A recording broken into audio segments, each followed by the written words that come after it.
I just realized my mic was not muted that whole time, but whatever. Um, I'm not going to do restart the stream.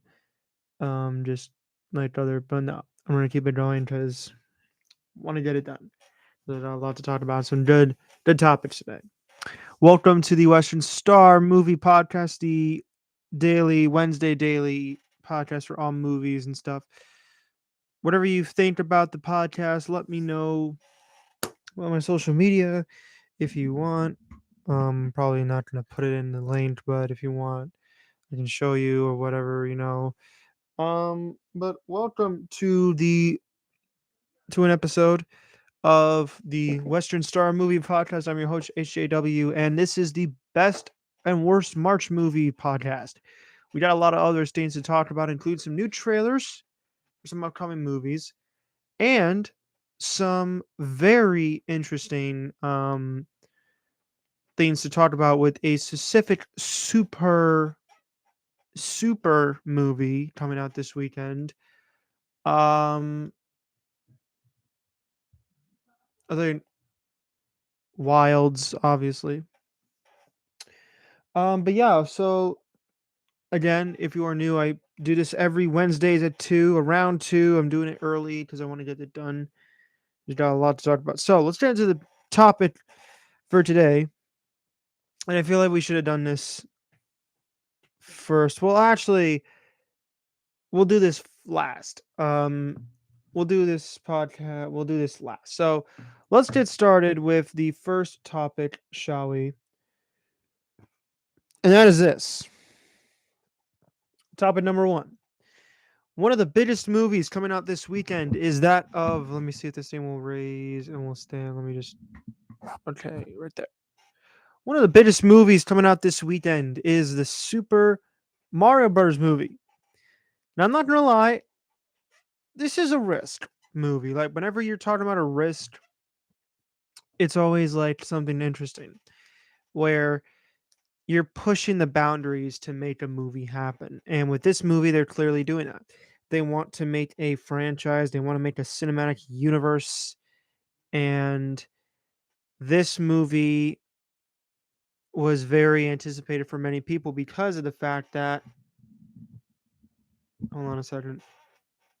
Yeah, it keeps going down. I don't know why. I don't know, maybe it does these wires. But there we go.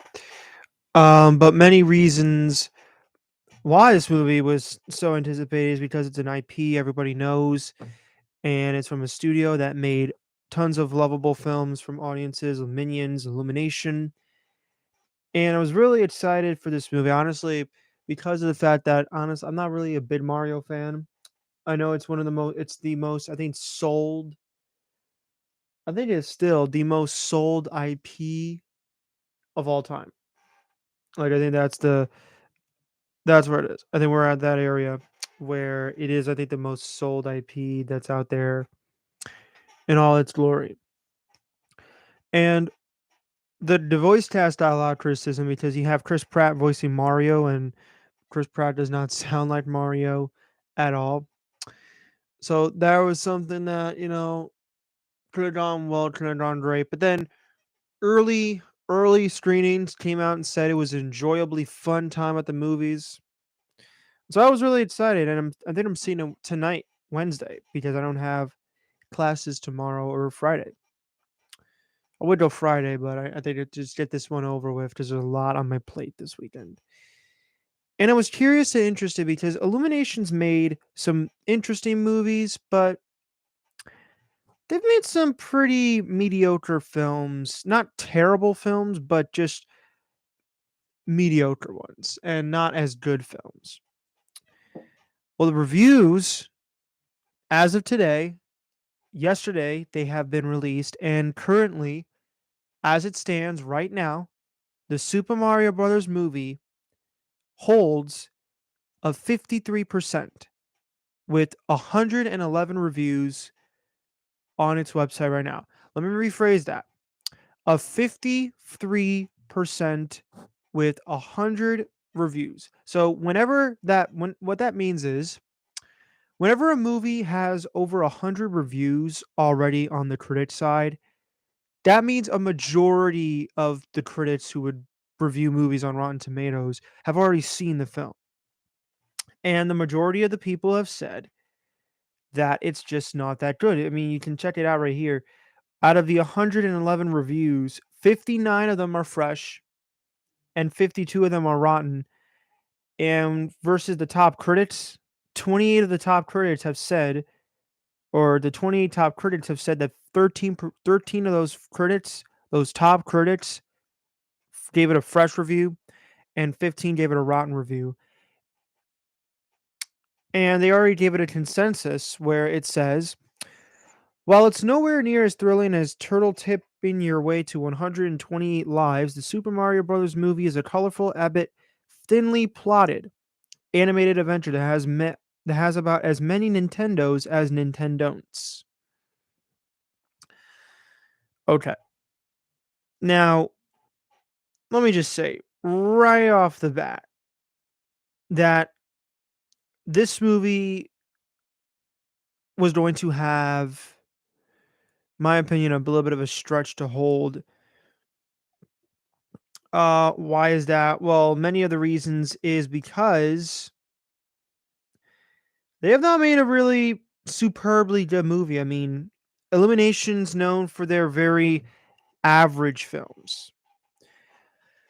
I mean, let's take a look at some of the movies that they have reviewed that have received such ratings on Rotten Tomatoes. So we go for the first Despicable Me, 81%, which is currently looking at it right now, the highest rated film of their animation corporation. And that's really where all the positives start. Well, then you have Despicable Me 2 with 75%, which is the second highest. And then you get into the ones where they're really not that good. Hop, which has a 24%, which I don't think counts as animation for Illumination because there's live action people in it. The Lorax, 54%, Minions, 55, Secret Life of Pets, 72, Sing, 71. You're going to see a trend here. Despicable Me, 359, Grinch, 59, Secret Life of Pets, 2, 60, Sing 2, 71, Minions, Rise of Gru, 70, and Mario Bros, 54. The trend is that those movies are normally within the 50 to low 70s range. The only two movies really to have a range different is that of the two Despicable Me movies, which are 75, the second movie, and 81, which is the highest rated film on that platform, and a 24% for Hop. And so they really haven't made a breathtakingly groundbreaking film that really is like, you know what? This movie's really good. They haven't made that. Like last year, I thought Minions Rise of Gru was okay. It wasn't breathtaking. I thought Despicable Me 3 was okay, but not breathtaking. Minions was not really that great. Despicable Me 2 I thought was really good. I'll say that. And Despicable Me is a classic. But again, it comes down to the fact that this company has just not made a great film. Hasn't.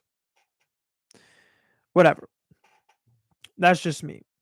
And that may be due to may be a factor as to why the Super Mario Brothers movie has not been as well received as many people have hoped it would be.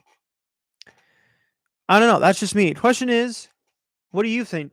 Is anybody seeing the Mario Brothers movie this weekend? Because it's projected to make a crud ton of money, like over 100 million this weekend. Hopefully, it's even more than that. But whatever. Whatever you think, let me know in the comments or whatever description, whatever, wherever you want to post it. With that down, let's move on to the next two topics, kind of about movie trailers, because this weekend we had two movies trailers coming out for some really anticipated films. And the first one was that of Blue Beetle. Now, the whole thing with the DC universe is all over the place. I mean, we just had Shazam bomb in the box office, which it's currently sitting right now at $120 million worldwide, compared to something as big as like $300 million, which it should have made already, because a sequel should make more. But they really tanked this one, so there's that. But there was another movie that was coming out this year or in August, not The Flash, not Aquaman 2, but a new character, that of Blue Beetle. And this movie stars Cobra Kai's, I'm gonna say I'm gonna say his name wrong. Hold on a second. I gotta look this up again. I apologize. Um, Let me look up. His name starts with an X. I hope I'm not speaking so loud in the mic. Solo Mari Diuena. I'm probably butchering that name right now, but that's his name. That's the guy from Cobra Kai, and he's pretty much Jamie Reyes, who tries to get a job, and turns out that he picks up this thing, and it easily attaches to him, and it now does whatever he wants or whatever that he doesn't want, and he's pretty much a superhero. Now, I'll just say this right off the bat: I don't know anything about Blue Beetle. I don't know any of the comics. I don't read comics. I'm pretty sure some of the people here, I think they probably know about Blue Beetle, but again, it depends on if you have faith in this movie. Now, the trailer, I was interested to see how this movie would look and like what style it would have, because it's a very unique style with these DC movies, or each of them. And I gotta be honest, I think this movie's, it looks okay. Apparently, this movie was supposed to be a streaming movie, and they were like, you know what? Instead of doing a streaming movie, we're just gonna put this movie out in theaters, because apparently the executives at Warner Brothers or the directors think, no, this is actually a pretty good movie, and we want you guys to go check it out for yourself. So they're putting it out in theaters. It got a theatrical release date of August 18, 2023. And some of the things that I'll tell you right off the bat that I did enjoy. I like the kid who's playing him. He looks like he has a lot of charisma, and he looks like he can really help this movie out with his performance. He does a really good job in Cobra Kai. Number two, George Lopez is awesome. And I think he plays like the uncle in this movie. And number three, it looks like DC's version of, I would say, Venom, where you have a man and then something attaches to him forever, and he like gets these powers. So it's, in a way, that's what it is. Number three, the suit looks good. I do like the suit. I wish it was a little bit brighter of a blue. In the trailers, it's very like, I want to say like light, very like silverish metallic blue, like not as bright. That's just me. Um, and another thing to also talk about is the fact that there really isn't a central villain yet that we have seen, but we have seen what the cast looks like and what they're doing. Here's the thing I'll say about this movie: I don't know if it's going to be the one to bring in fans of the DCEU, because look, Shazam 2, Shazam 2 just collapsed in the box office. We don't know what the Flash is going to do. I bet the Flash will make money, but we don't know how much money it's going to make, because again, oh my god, I'm doing my podcast right now. My sister.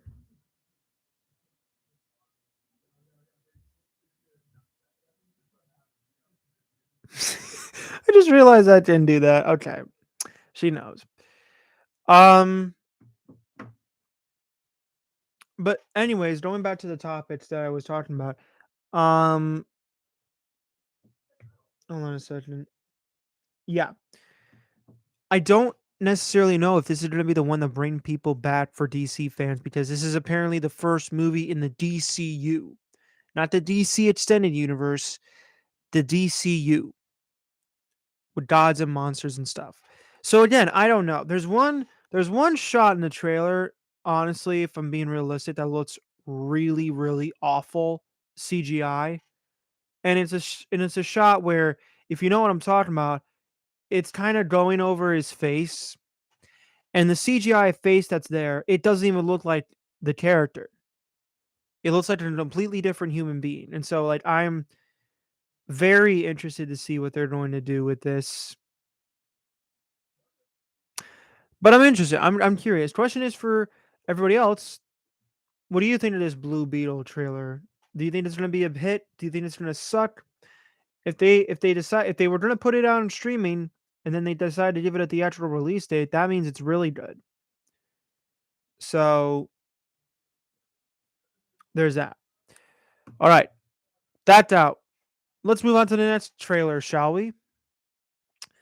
Spider-Man Across the Spiderverse, the sequel to Spider-Man Into the Spider-Verse, is now out. The trailer has been released yesterday on April 4th. I expect this to be in one of the previews for the Mario Brothers movie as well as the Blue Beetle film. And here is what I will say.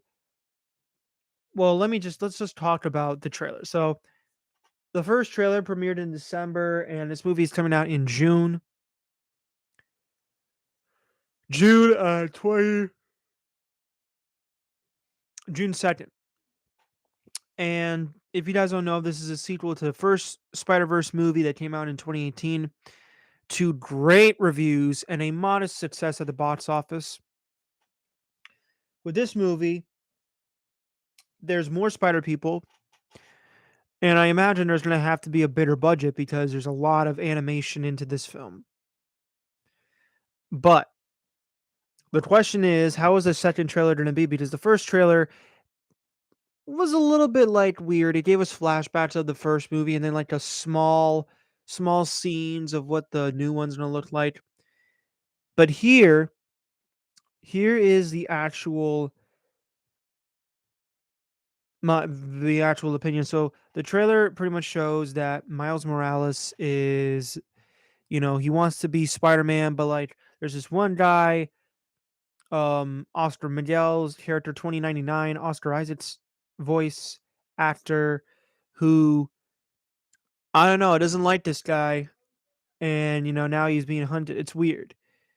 But I'll be honest with you, I thought this trailer was really good. Much better than the Blue Beetle trailer because it shows a lot of what they're going to do and the emotions that they're going to have in this film. And honestly, I'm interested. I'm really excited. Like the first movie, I'm really excited to see where they're going to take this story, um and how they're going to really stretch this film out because there's a part 1 or part 2, Beyond the Spider-Verse, coming out in March of 2024, March 29th. And so that movie's coming out. And so like to me, I'm really interested, but I'm also very skeptical because sometimes when a movie does a lot more, they overdo it. And here's all I'll say, I'm a little bit skeptical, but apparently what people have said when they saw like last CinemaCon, which came out in April, they've showed what some of the movies would look like in their upcoming slate, and they actually showed a couple minutes of Spider-Verse 2, and they said it's breathtaking. So hopefully this movie is as good. It's June 2nd. Really excited. All right. With that down, let's move on to the final topic, shall we? And that is this. The Wild Season 2. We want to do a new review every stream leading up to the end. I think I think by the end of the school year, I'll have done both season 2 and 1 and 2, which is crazy. Again, a great thing to talk about because this show is really really good. All right, let's talk about it. So episode 6. After expelling an alleged criminal from camp, the boys clash over how much mercy to show. Taylor's past choices have impacted his life and those around him. Leah's mind is playing tricks on her, and Martha's past comes back to haunt. So, let's talk about this. Shelby finally says to Tony, I love you for the first time. Tony panics, but Martha reminds her to find value in herself, giving her the confidence to tell Shelby she loves her too. Leah begins experiencing hallucinations of a man called Ben Folds. Again, if you don't know who that is apparently a piano player. Now, next one, when Martha finds that her new hunting snars have killed a mother rabbit with nursing babies, she has a nervous breakdown and kills the babies as well. That's coming out of my mouth. That's really, really, kind of messed up. Next up, when the boys find that Seth has their only lighter, they track him down and take it back. Yvonne and Raph, Taylor and Raph, I meant, are disturbed by the violence which Seth is treated. After Raph takes pity on Seth and brings him fresh water and a sweater, Josh insists on exiling him from the camp as well. Taylor self exiles him to bring Raph and Seth a candle on a cold night. Flashback show Yvonne's campaign to get Kieran's lacrosse coach fired for wearing a blackface Halloween costume. When he found Kieran mourning the coach's career, Taylor baited him into a homophobic rant to get him expelled from school. Yvonne's boyfriend left him in a disgust, leaving a note that says, be tender. So, this episode's got a lot. And I'm not going to lie, it's really a lot. Really a lot. I think that this episode is dealing with a lot. And what I mean by that is we're talking about the fact that we have a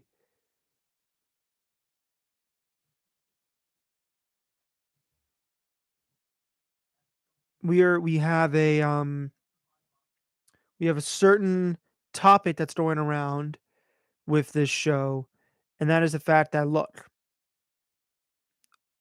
there's a lot of weird things happening, and I'll be honest with you. This episode really is interesting. And I'll tell you why. I'm sorry. Hold on, I gotta do something.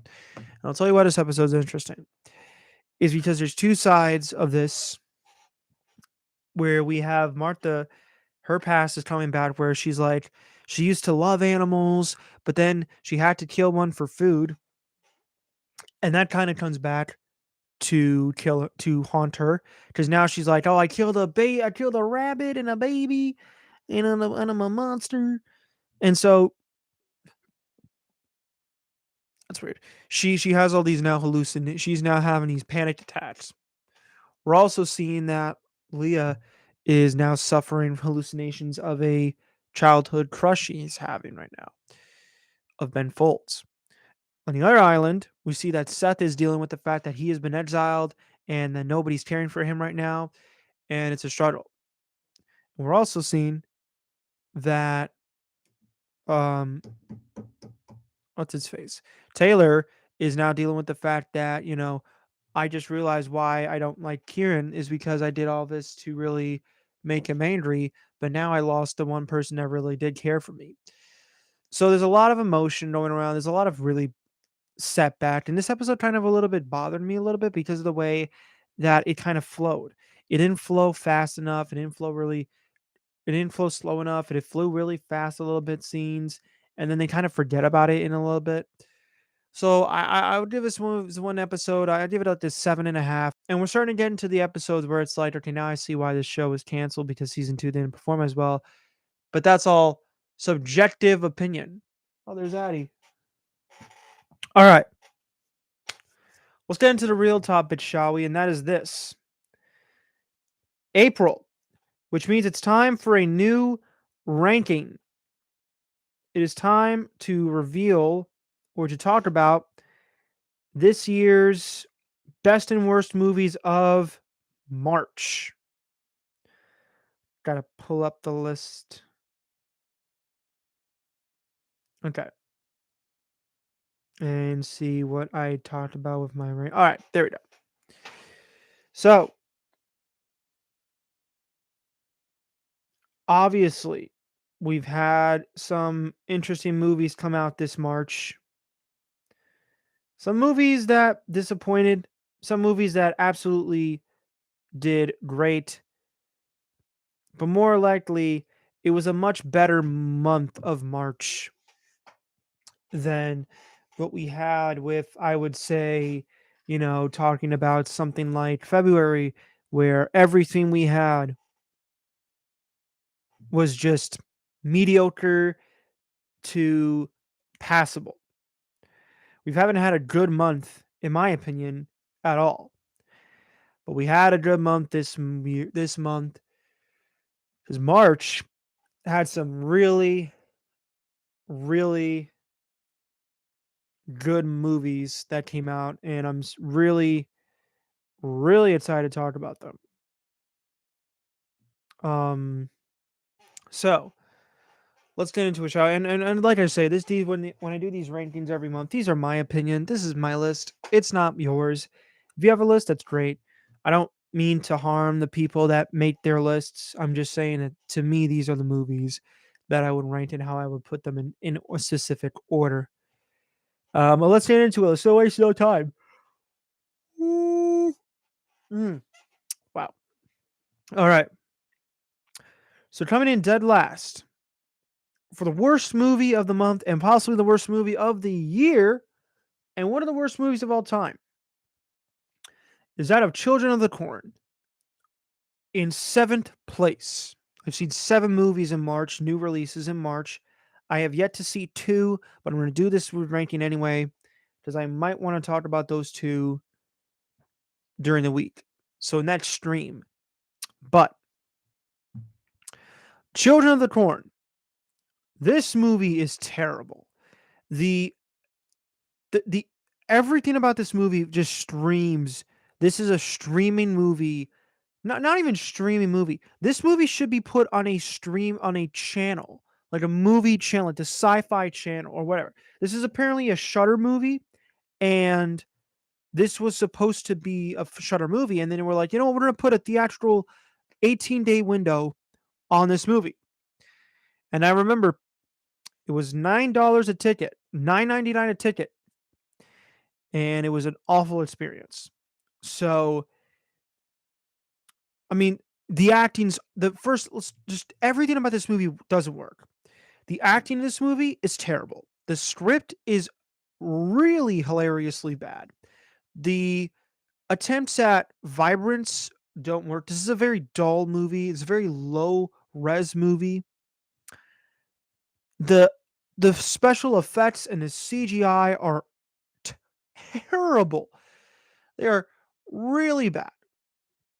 But what easily makes this movie the worst of the month by far, and what really drags it down, is the fact that they gave this movie 18 days to be in the theater. And then on March 21st, whenever the movie was coming out, it was a Shutter film. So this movie was originally supposed to be Shutter exclusive, and they were like, you know what, we're actually going to make it theatrical because we want people to see this movie. And when you have a Shutter movie that's streaming in theaters, yeah, it's not a good sign. Nothing about this movie, and apparently this came out in October of 2020, but for whatever reason, it got a release date in March. Don't know why. It's crazy. And also, I saw zero marketing for this movie. There was no marketing, so nothing. So that's why it's dead last, in my opinion. Number 6 is Murder Mystery 2. Now, this movie is a sequel to another murder mystery movie starring Adam Sandler and Jennifer Aniston. And in this movie, there's a Indian wedding and the groom gets kidnapped and one of the guests is actually part of the kidnapping, and so Adam Sandler and Jennifer Aniston are here to, that's a lot of people outside, are here to solve the mystery on who's really here to kill this man.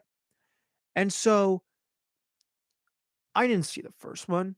It's an Adam Sandler movie on Netflix, and that was the time when I just thought every Adam Sandler movie that comes out in theaters or on Netflix was just bad. And then he did Uncut Gems, which is kind of really good. And then he did Hubie Halloween, which I never saw, which was really bad, which is back to his old Adam Sandler dumb dumb roots. And then he did Hustle. And that was when I figured out, oh, Adam Sandler is doing these movies, and I really liked them. Hustle, that was a good movie. And so when I saw the trailers, I was like,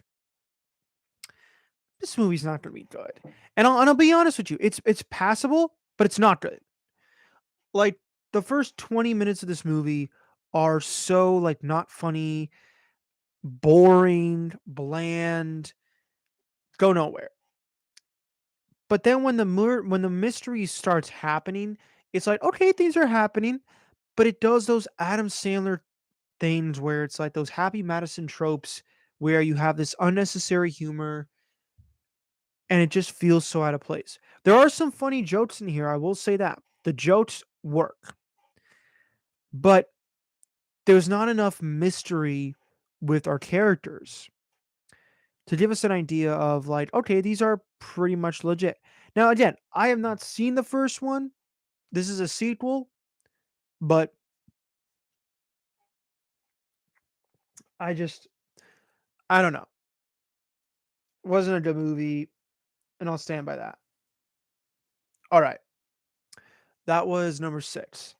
Number 5, and we're still not in the positives yet, is a movie called 65. And I reviewed this on my channel or on the channel. I was excited when the trailer came out. I was interested to see what they were going to do. It's Adam Driver, starring Adam Driver, fighting dinosaurs in a sci-fi movie directed by the writers of A Quiet Place, one of the better horror films to come out in the last decade. And honestly, I thought this movie had potential to be a good film. Man, it was such a letdown. And it's not even a letdown. It's a boring movie.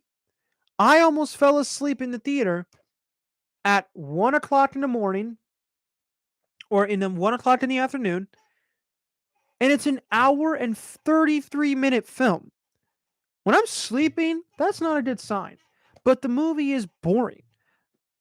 The real scenario is that Adam Driver finds this child and he's got to take him back to this other part of the ship that's crash landed way on the other side of where they landed. And so now they have to go all the way there. And in the while, they fight these little dinosaurs. And then towards the end, it's a T Rex, and you got a T Rex fight. It's predictable. It's silly. It's boring. It didn't hit. Now, if you ask me which movie I would watch over again, I would honestly choose Murder Mystery over 65 because at least I was invested a little bit.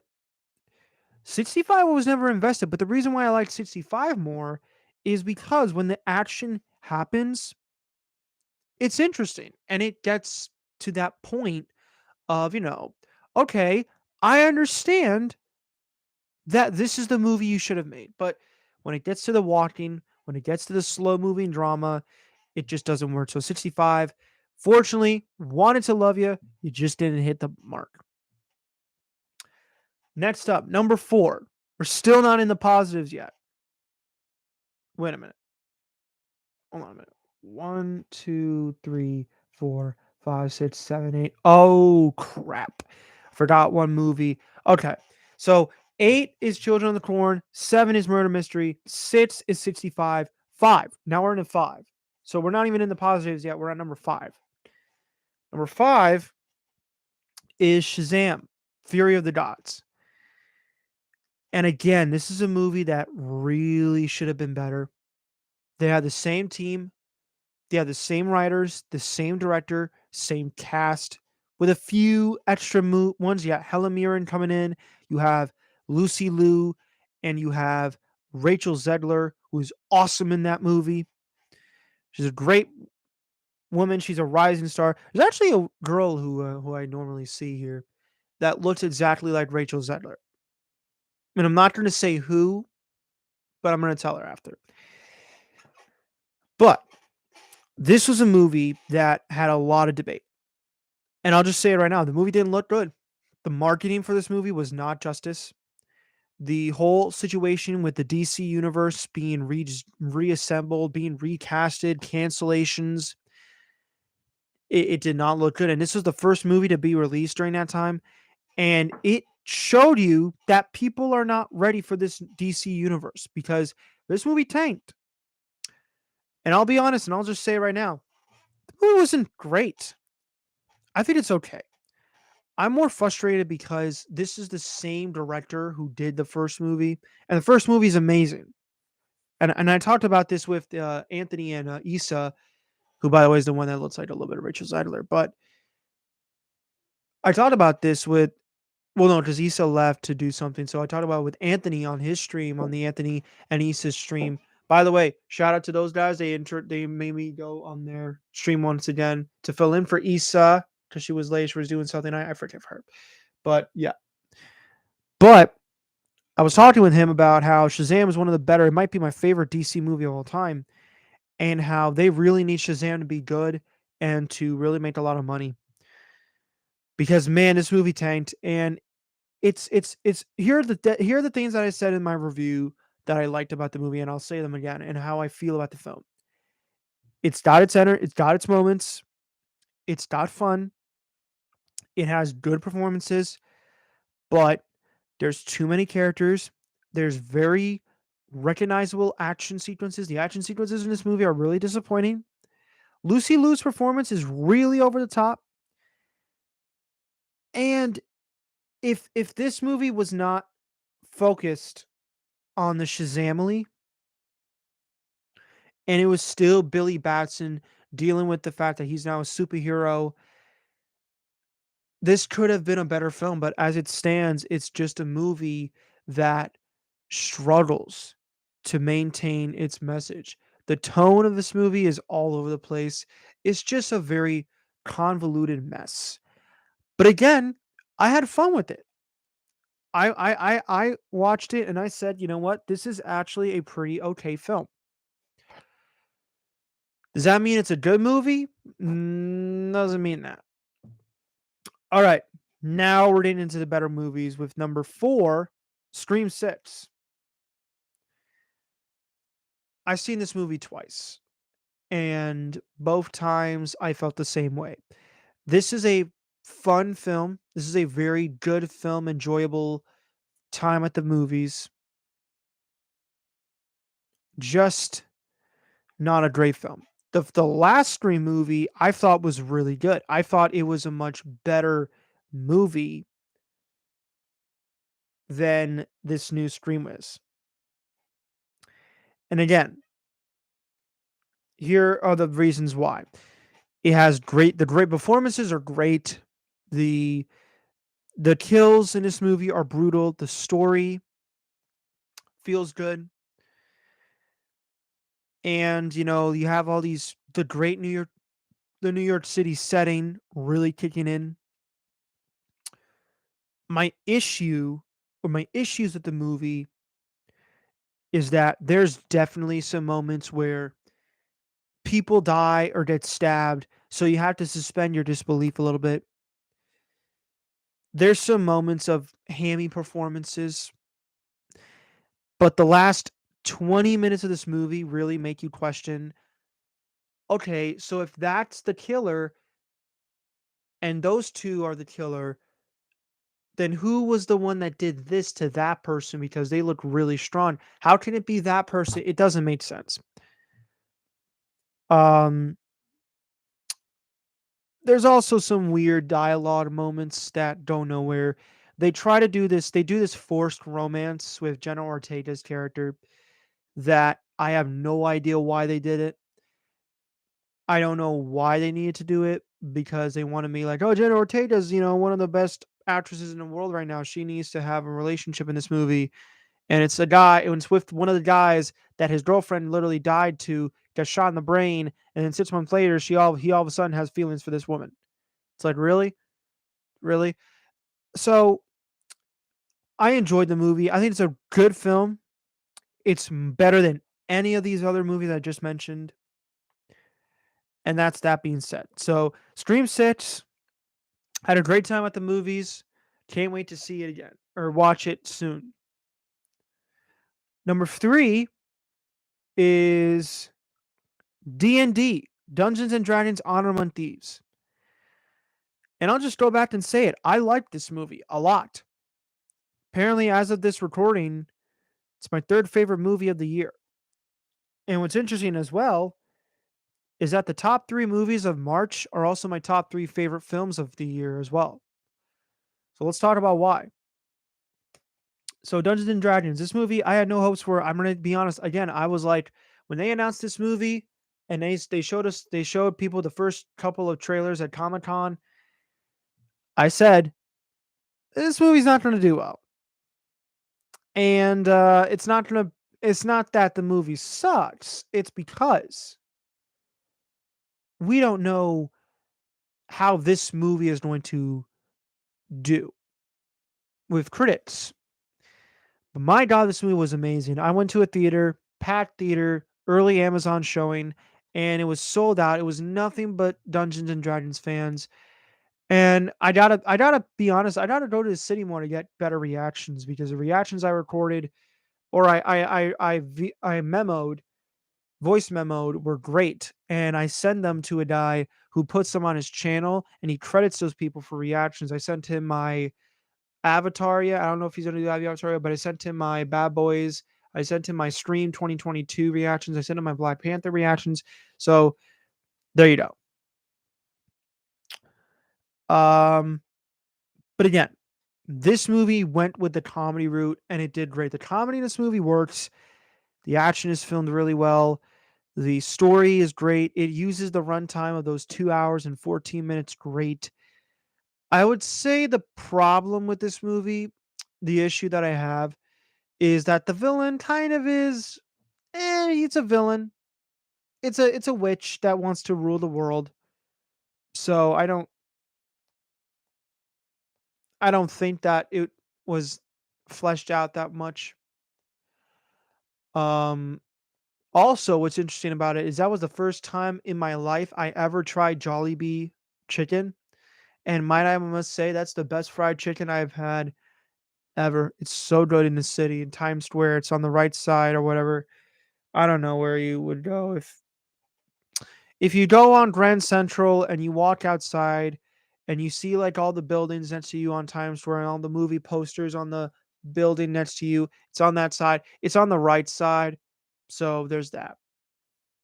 So yeah, I love this movie. It's great. Number 2, my runner up is Creed 3.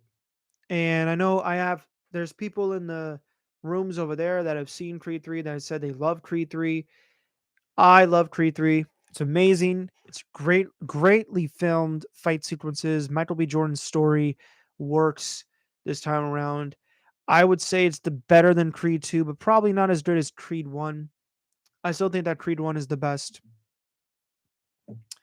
Um, but yeah. Again, I think this movie is awesome. I think that there's a lot to like about this film. The the story here is that there's this old friend that Adonis used to hang out with, Dame, and now he's all grown up. He's just got out of prison and now he wants to be a boxer because he couldn't do it years ago. And he starts to, to be this different person. Now Adonis is like, I have to fight him to get what I want. And so the movie's messages, the movie's emotions, the movie's meaning is great in this film. It's so good. Definitely watch Creed 3 now if you haven't gotten a chance to do it yet. It's on demand and digital, but go see it in a theater.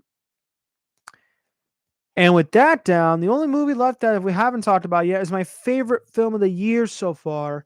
And the only film I have given an A+ to this whole entire year, and that is John Wick Chapter 4. John Wick Chapter 4. There's nothing really else I mean, if you saw the podcast last 2 weeks ago or last week, I think it was, yeah. No, yeah, last week. You saw the podcast. I talked about how John Wick Chapter 4 is just action movie masterpiece material. It is such a good movie. It was great, awesome, badass. Keanu Reeves is amazing in this movie. It is so freaking good. You know, it's just the best of the best working on a great action franchise that and listen, with all the success, they actually announced that the spin-off Ballerina starring Ana de Armas is coming out June 7th, 2024, which is crazy. But again, I'm very, very excited to see what they're going to do here. I really hope this movie is good. I really hope that movie's good as well, because this movie is the best that they've ever done with action. This is the perfect action franchise that's not Mission Impossible, where they had a few hiccups in the first three movies, but then they really picked it up. It's not the James Bond movies where they had on and off hits. This movie really worked, and I'm so happy that we got to see John Wick in this movie in all of his glory. And that's it. That's gonna do it for the stream. Next week we're gonna have four reviews out. The reviews are gonna be for Tetris, Luther, Fallen Sun, Air. I thought my Moses was playing. All right, so Air, and then Super Mario Bros. Movie. So all those are going to be coming out next week. Also, some maybe trailer reviews and podcast and Wilds episodes, whatever. So with all that said, thank you guys so much for tuning in. For those of you who are tuning in, my name is Hunter West, HAW, with the Western Star Movie Podcast, signing off. Tune in next week at 2, Wednesday, April 12th. Thank you guys so much, and I'll see you next time, and I'll talk to you all later.